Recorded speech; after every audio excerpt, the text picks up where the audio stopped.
Now that both tables are ready, we'll go ahead and insert some sample data into the policy table. For that, qRaptor provides an import button right next to the table name. I've already created a reference Excel file for this step.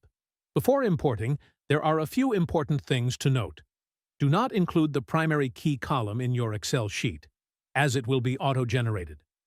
In the first row of the Excel sheet, you must mention all column names exactly as they appear in the table, excluding the primary key.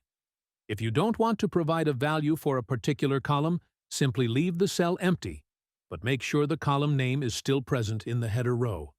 Now, add the values row by row for the respective columns. Once your Excel sheet is ready, upload it using the import option, and the data will be added to the table. With this, our schema setup and initial data entry are complete, and we're ready to move on to the next step.